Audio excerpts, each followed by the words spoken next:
Hallo liebe Freunde, habt ihr euch auch manchmal beim Anblick dieser wunderbar gearbeiteten Stücke der altägyptischen Kultur gefragt, wie die Künstler damals solche perfekte Werke erzielen konnten, mit welchen Werkzeugen sie diese Steine aus Granit, Basalt etc. gestalten konnten, wie präzise sie Formen aus den Gestein gewinnen konnten. Haben sie mit solchen Werkzeugen gearbeitet hier, mit einer Steinkugel oder mit diesen Werkzeugen diese schönen Sachen produziert? Es ist das Rätsel der Hartgesteinbearbeitung, das die alten Ägypter in allen harten Gesteinen zur Perfektion beherrscht haben. Ich zeige euch heute in diesem Beitrag meine Sammlung von Kernbohrungen, die ich über die vielen Jahre hier in Ägypten gefunden habe. Herzlich willkommen auf meinem Kanal. Ich zeige euch hier Beiträge aus über 30 Jahren Wissenssuche. Dabei kommt auch der Humor nicht zu kurz. Wenn es euch gefällt, lasst bitte ein Abo da. Und wer meine Arbeit auch finanziell unterstützen möchte, kann sich hier registrieren und erhält als Dankeschön Bonusmaterial zu den Beiträgen. Und los geht's. Kommen wir noch kurz zur Erklärung, was eine Kernbohrung ist. Einfach gesprochen, man nimmt ein Glas und drückt es ein Stück Butter. Das Ergebnis ist das, was eine Kernbohrung ausmacht. Und zwar hat das Glas in der Butter eine Bohrung erzielt. Und wenn wir das Glas herausziehen, sehen wir zwar die Bohrung, und wir sehen aber auch, dass ein Kern stehen geblieben ist. Hier sehen wir ein paar moderne Bohrkronen. Die sind unten am Rand entweder mit Hartmetall oder mit Diamanten besetzt. Um eine Kernbohrung auszuführen, kleine Durchmesser kann man auch schon mal mit der Hand bohren. Das funktioniert. Hier ist in eine Fliese gebohrt worden.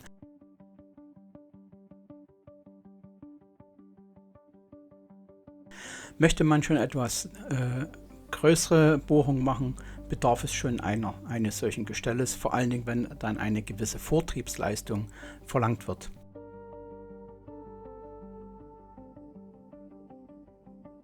Kommen wir nun zur ersten Darstellung einer Kernbohrung, die in Ägypten gefunden wurden. Das ist von Matthew Flinders Petrie, Pyramids and Temples of Gizeh. Dieses stammt aus dem Jahre 1883. Der Bohrkern ist im Britischen Museum ausgestellt. Starten wir meine kleine Sammlung im Alten Ägyptischen Museum am Tahrirplatz. Ich finde dieses Museum immer noch empfehlenswert. Nach einigen Renovationen werden neue Ausstellungsstücke neu arrangiert. Das sieht richtig gut aus. Hier möchten wir uns einen Sarkophag angucken. Den findet man, wenn man geradeaus ins Museum hineinläuft und dann die Treppe hinunter. Und zwar geht es um diesen linken Sarkophag. Der Deckel, der rechts zu sehen ist, ist zurzeit nicht ausgestellt. Hier haben wir nochmal diesen Sarkophag. Er hat jetzt sogar in der Neuanordnung des Museums eine neue Beschreibung bekommen. Und zwar sehen wir uns die Verzapfung am Rand an der Sarkophagwanne an. Die Verzapfung, damit dann der Deckel, der drauf gesetzt wurde, nicht einfach heruntergeschoben werden konnte. Man kann schon sehen, wie die Verzapfung hergestellt wurde. Hier habe ich mal noch ein Bild, da habe ich mal ein Zollstock drüber gelegt, dass man mal eine Größenvorstellung hat, um was es hier geht.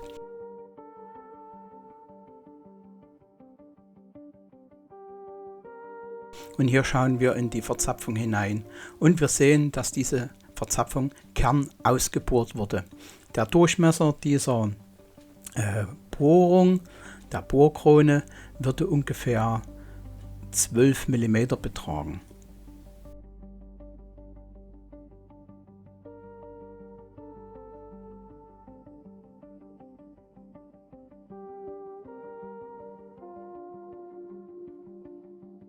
So, jetzt kommen wir zu einem Ausstellungsstück, das ist zurzeit nicht sichtbar. Hier haben wir wieder eine Sarkophagwanne, allerdings diesmal aus Basalt. Und wir sehen schon die vorgenommenen Verzapfungen, die dort angebracht wurden. Hier die Endausführung, wie sie dann zum Schluss zu sehen ist.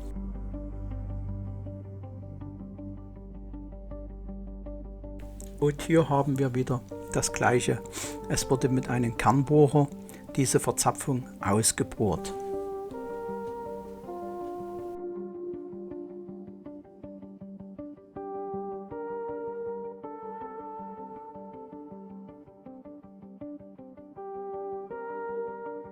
Dann haben wir einen zweiten Sarkophag, und zwar ist dort auch Kern gebohrt worden. Das sehen wir hier im Beispiel.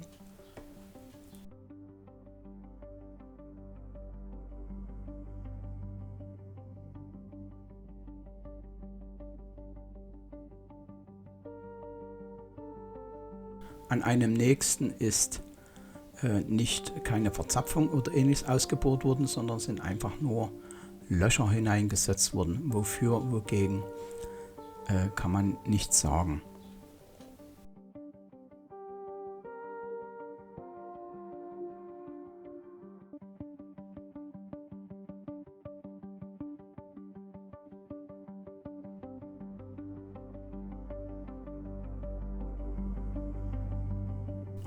Wir kommen zum Sarkophag von Psissenes I., ein wunderbares Grab, was in den Wirren des Weltkriegs ausgegraben wurde.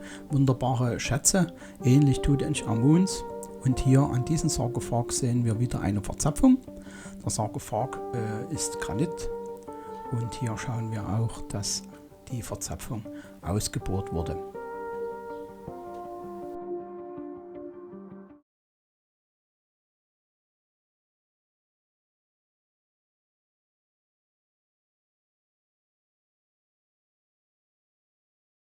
Hier haben wir noch ein schönes Beispiel. Wir nennen ihn lustigerweise den Aschenbecher. Deutlicher kann man eine Kernbohrung eigentlich nicht zeigen. Im Erdgeschoss linker Hand, in der Nähe der Ausgrabungsstücke des Schlosses, findet man diese Vase. Und auf den ersten Blick sieht man noch nicht viel, wenn man hineinschaut.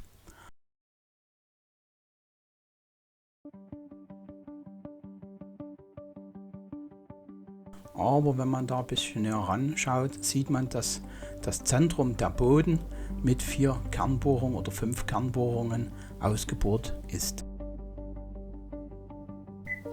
Nach dem alten Museum begeben wir uns in das neue, große ägyptische Museum.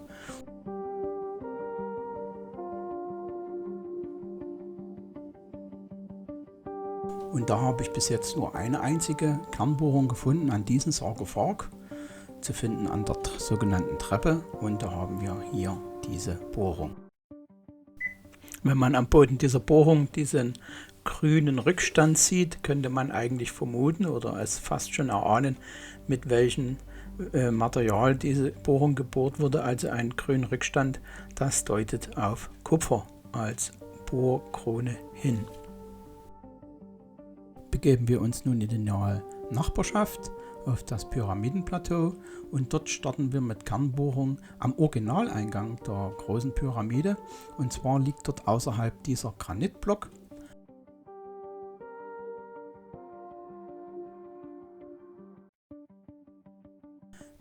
Hier habe ich mal wieder einen Zollstock mal drüber gelegt, damit man sich die Dimensionen etwas vorstellen kann. Der liegt außerhalb des Originaleingangs.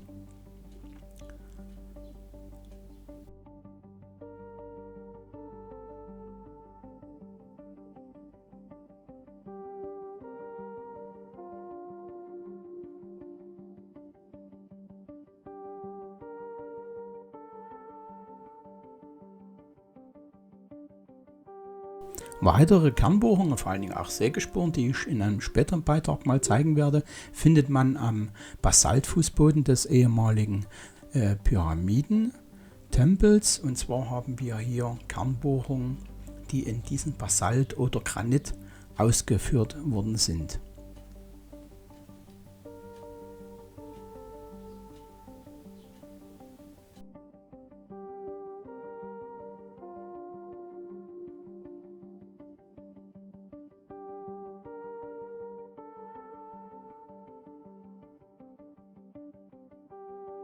Wir wandern hinüber zur kleinsten Pyramide, die Pyramide des Mykerinos.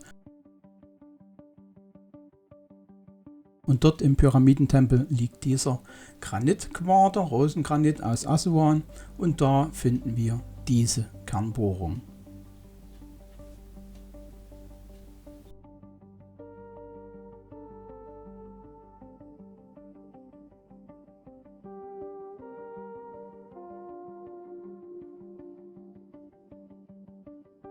Von Mykerinus begeben wir uns in Richtung Sphinx und betreten den sogenannten Taltempel des Chephrons.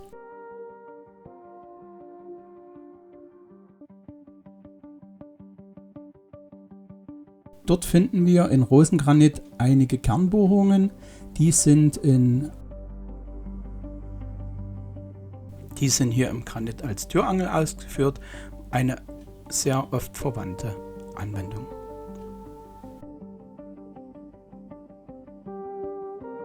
Wir sind auf dem Weg nach Abu Ghorob.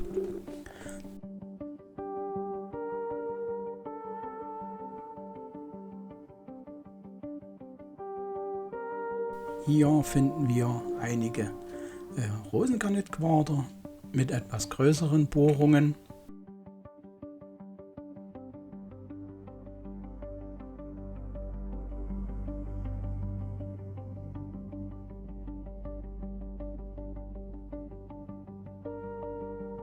In Abu Ghorob finden wir die Sonnenheiligtümer des Niosere und des Usakaf.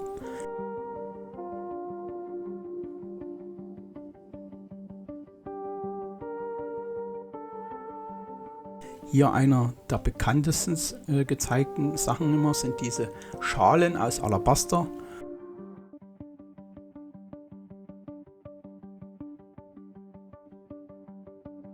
Und da können wir mal in eine von diesen Bohrungen hineinschauen.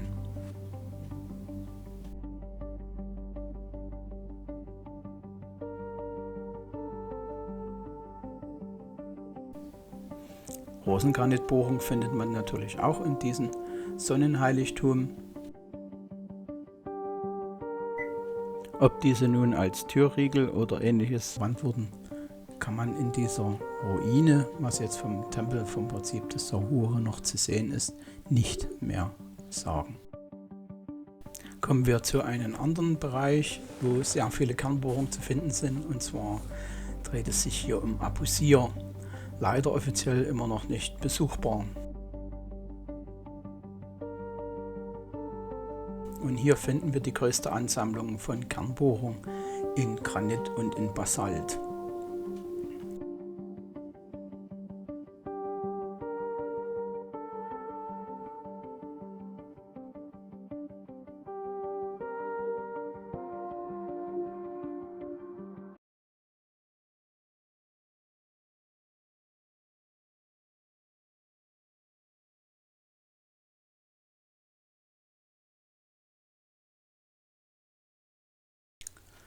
Hier habe ich mal mein Werkzeug mit hingelegt. Ich habe zu einer gewissen Zeit mal dort Vermessungen durchgeführt an diesen Kernbohrungen, um festzustellen, ob sie gewisse Eigenschaften besitzen, und durch das Verwenden dieses Zirkels war es mir erstmal möglich, das festzustellen, dass diese Bohrungen zu 99% konisch sind, dass sie also am oberen Rand breiter sind als wie am unteren Rand.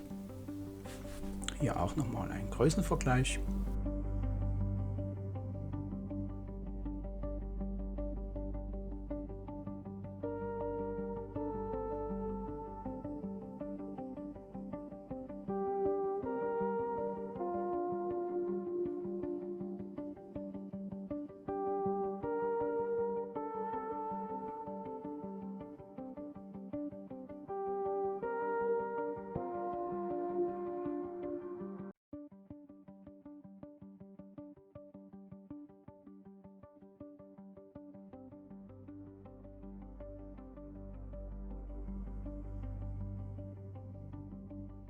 Hier sehen wir mal wunderbar die Rillung, und man sieht hier natürlich auch, dass es keine kontinuierliche Rillung war.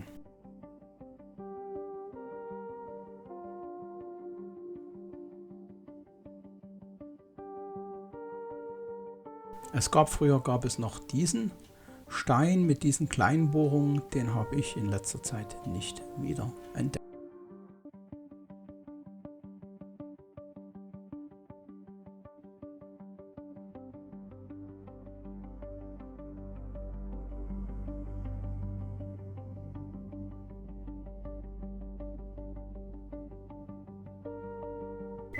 Unsere nächste Station ist weiter südlich, das ist Saqqara, und dort besuchen wir die Pyramide des Usaqaf.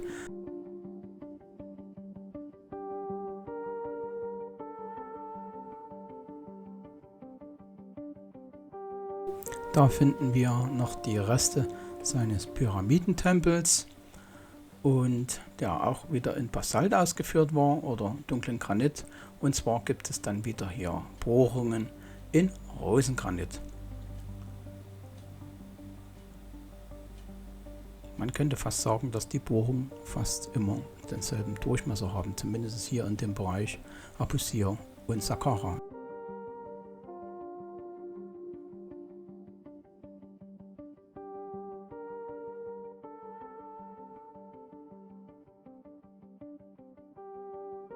So, eine zweite Kernbohrung, und zwar suchen wir diese in der Pyramide des Sekhemkhet. Die Pyramide des Sekhemkhet, viele erinnern sich, ist hauptsächlich auffällig dieser Sarkophag mit dieser Schiebetür aus Alabaster. Und wenn wir da in den Innenraum des Sarkophags hineinschauen, sehen wir ganz deutlich, dass dieser Innenraum mit Kernbohrungen ausgebohrt wurde. Also wie das klassische Modell, so wie wir es im Sarkophag gesehen haben im Museum, aber hier halt etwas mit größeren Kernbohrungen, ist dieser Hohlraum dieses Alabaster-Sarkophags geschaffen worden.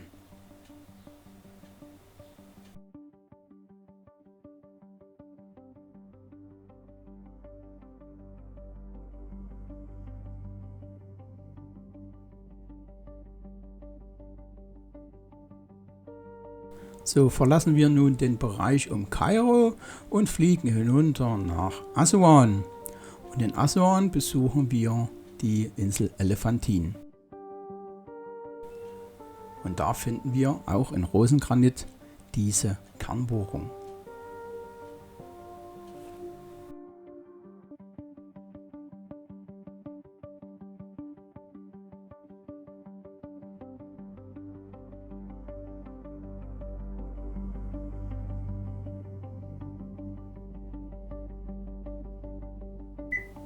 Hier mal zur Verdeutlichung habe ich ein Zollstück hineingesteckt, damit man sich die Dimensionen vorstellen kann.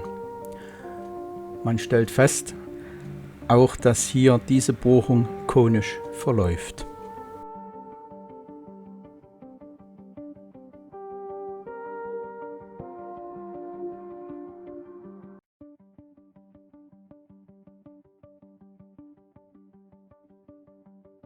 Von Assuan aus begeben wir uns nach Luxor zum Terrassentempel der Hatschepsut, und dort finden wir in einigen Türleibungen wieder diese Ausbohrungen, die verwandt werden, um Türangeln zu befestigen. Hier sind einige Beispiele.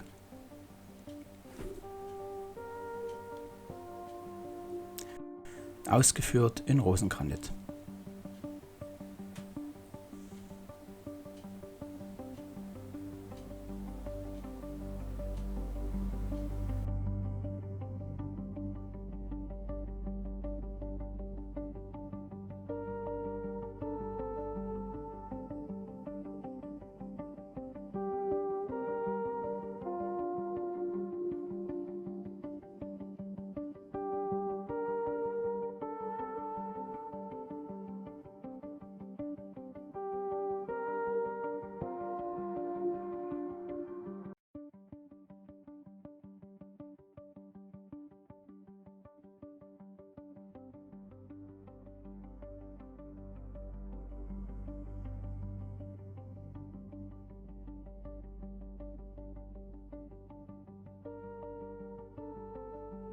Begeben wir uns an den Tempel, der Hatschepsut gegenüber liegt, Karnak.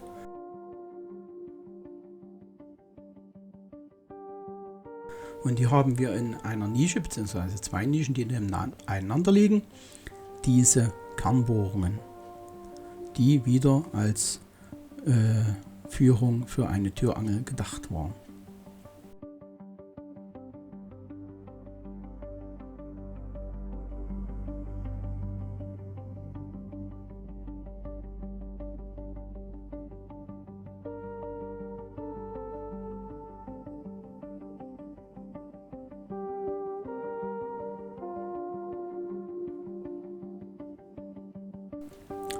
Es findet sich dieser Rest eines Obelisken, diese Obeliskenspitze, und in der Spitze finden wir hier diese feinen Bohrungen.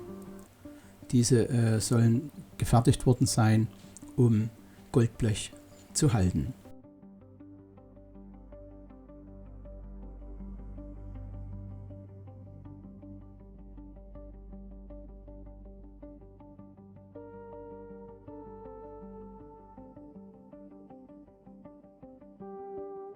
Richtung des Zentrums, Richtung des Allerheiligsten, finden wir an der linken Seite diese Kernbohrung. Hier auch mal ein Größenvergleich.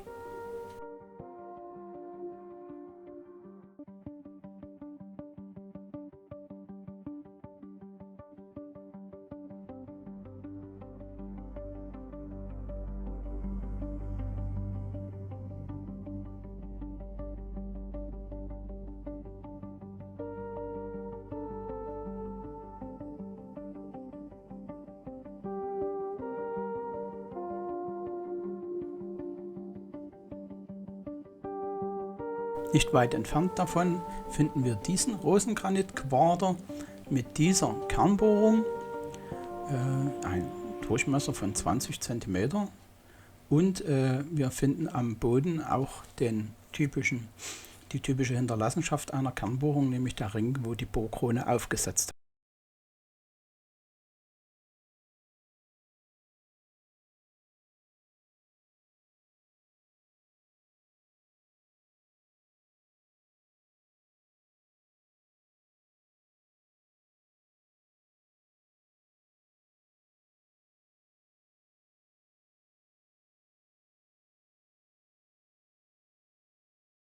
Gleich daneben finden wir diesen Durchgang aus Rosengranit und dort auch wieder als Halterung für Türangeln in Rosengranit kerngebohrt. Man sieht hier, wenn man genau hinschaut, wieder wunderbar die Rillung, die durch das Aufsetzen des Kernbohrers entstanden ist.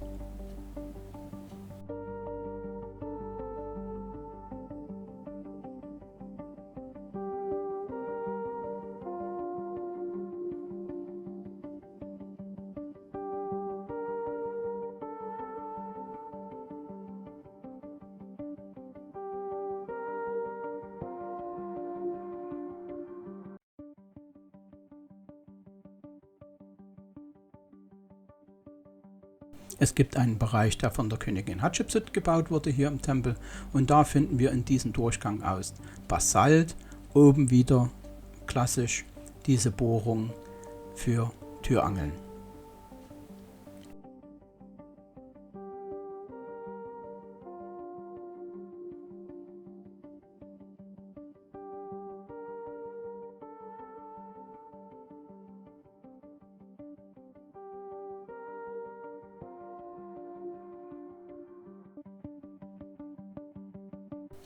Es gibt noch ein zweites Bauwerk, und zwar in dem Open Museum, die Rote Kapelle.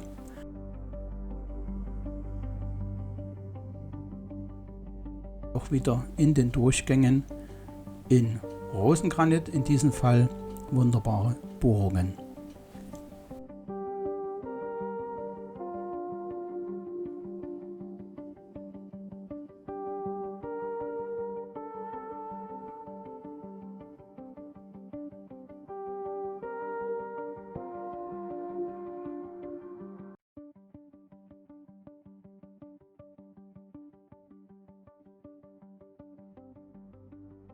Hier im Open Museum findet man einige kleine Kapellen, die hier neu errichtet oder wieder errichtet wurden.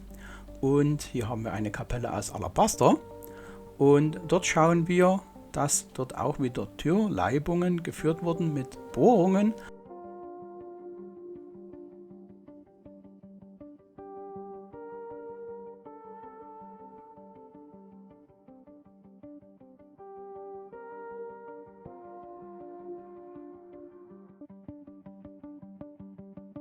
Allerdings finden wir hier den Einsatz, der dann die Tür gehalten hat, aus Bronze. Einmal in der Ausführung, dass es sich nicht verdrehen konnte.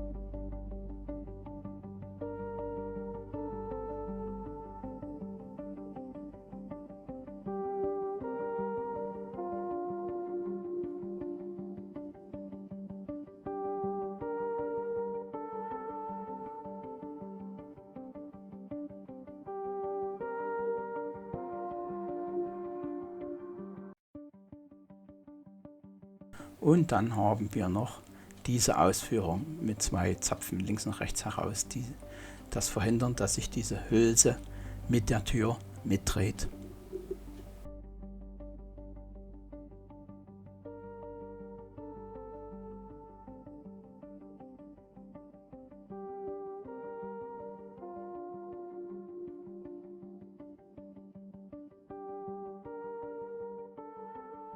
Wir begeben uns noch einmal vor dem Karnak-Tempel, vor den ersten Pylon, und dort ist eine Reihe von Rosengranitquadern, die da liegen.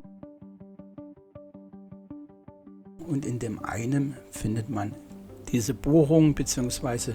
diese runde Öffnung. Ob sie gebohrt wurde, lässt sich am jetzigen Zustand dieser Bohrung nicht mehr genau feststellen. Es gibt allerdings Hinweise, wie das hätte auch stattfinden können.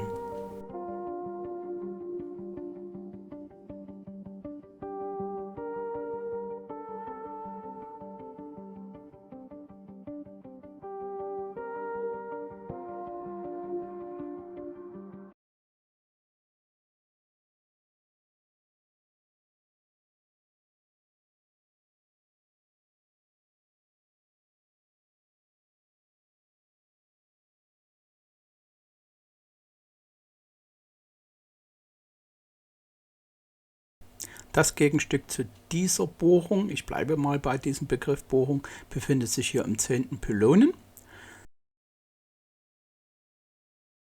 Ziemlich weit oben, deswegen ist eine Schätzung der Größe auch immer ganz schwer. Wir schätzen, dass diese Öffnung einen Durchmesser von ungefähr 45 cm haben könnte.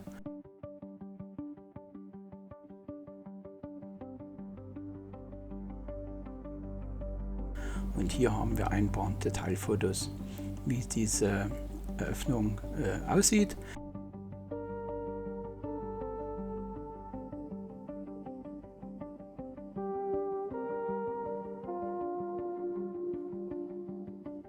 Es sind leider keine Hinweise auf Bohrränder oder beziehungsweise auf eine Bohrkrone dort zu finden.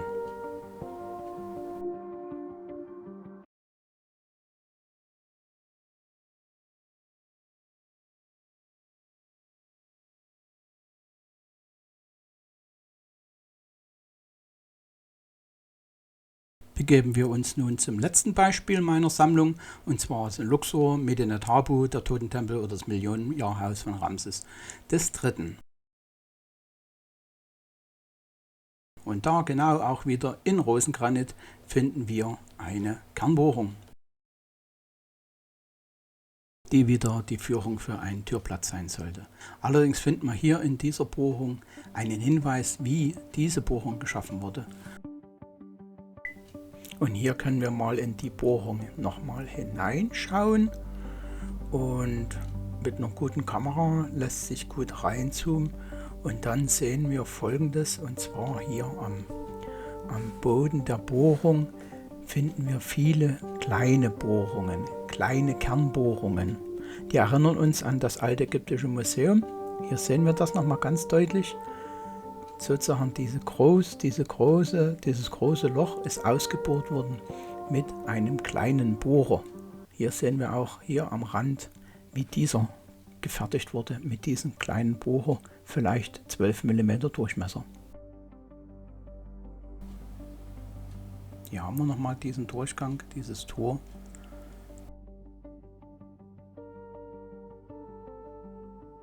Daneben finden sich Bohrungen oder Öffnungen in Kalkstein bzw. Sandstein, was das hier ist. Und da sieht man natürlich ganz deutlich, dass dieses mit Hammer und Meißel diese Öffnungen geschaffen wurden. So, das war's. Vielen Dank.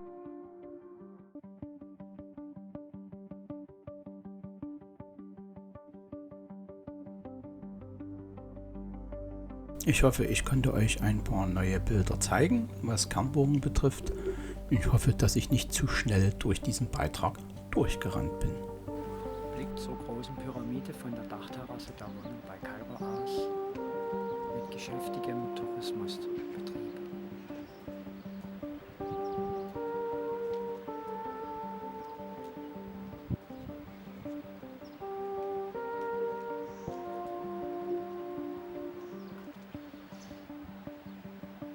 (60 mm Brennweite), Blende 5,6 mit Polfilm, Belichtungszeit unbekannt, morgens 10 Uhr.